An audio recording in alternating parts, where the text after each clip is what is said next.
everyone, did you know what speech organs are?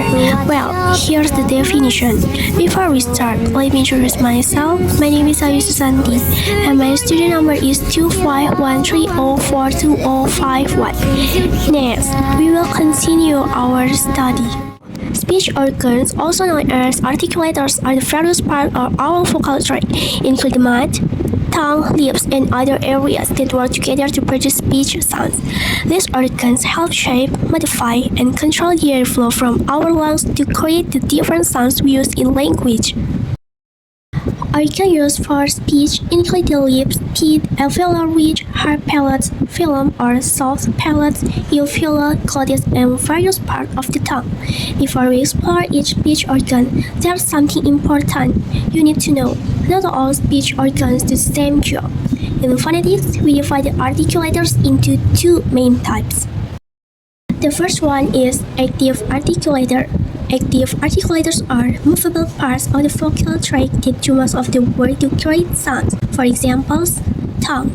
The primary active articulator due its flexibility with parts like the tip, blade, and body all moving to make sounds.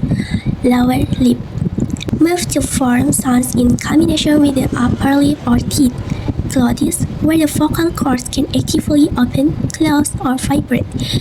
Uvula, while less common, it can be an active articulator. And the second one is passive articulator. Passive articulators are stationary parts of the vocal tract that are the target for the active articulators.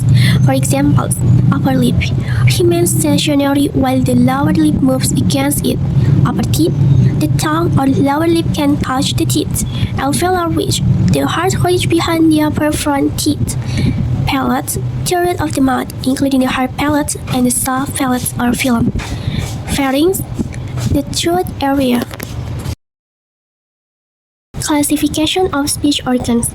Speech organs can be divided into three groups. The first one is the respiratory system. This comprises lungs, the muscles of the chest, and the windpipe. The lungs perform the action of breathing or respiration. The lungs provide the source of energy for our vocal activity by this airstream. The muscles of the chest. The lungs perform respiration under the function of the muscles of the chest. The windpipe, trachea. The air passes through the windpipe. Second one is the phonatory system.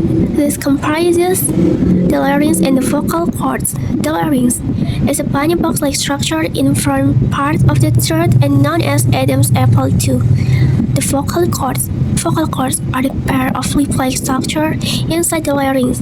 These cords are placed horizontally from front to the back, join at the front and separate at the back.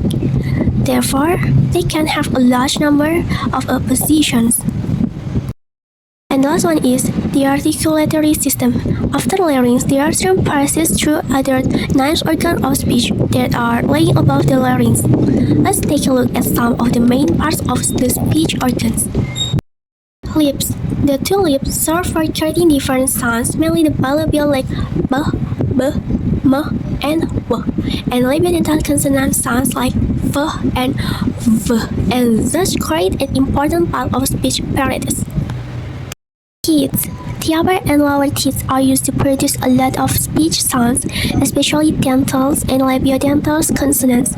For example, to produce the dental z and s, the tongue tip is pushed between the upper and lower front teeth, and to produce the labiodentals f, v, the upper front of teeth are brought into contact with the lower lip.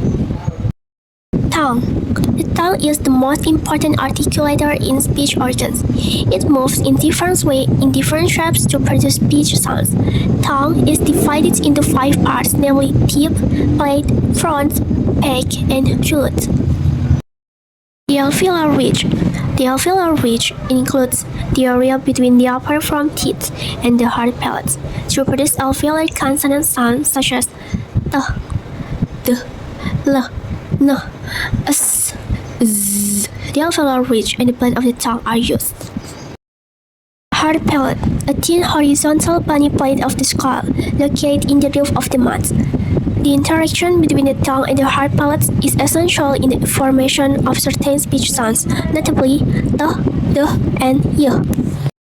Soft palates each have holes forming that function during speech to separate the oral cavity mouth from the nose in order to produce the oral speech sounds. If the separation is incomplete, air escapes through the nose during speech, and speech is perceived as hypernasal, the soft and movable part of the roof of the mouth, immediately after the hard palates. For example, go. Pharynx. The pharynx is like a tube beginning just above the larynx and ending two parts. The structure that holds and manipulates the vocal cords, diadem apples, in males in the palm formed by the front part of the larynx. Uvula. It functions in tandem with the back of the throat, the palates, and air coming out from the lungs to create a number of guttural and other sounds.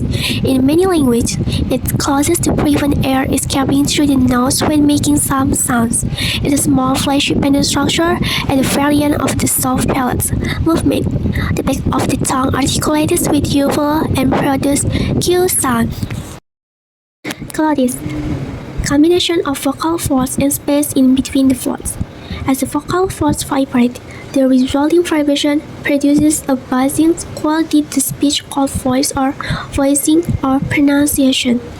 Sound production involving only the glottis is called glottal. Example is the sound ha.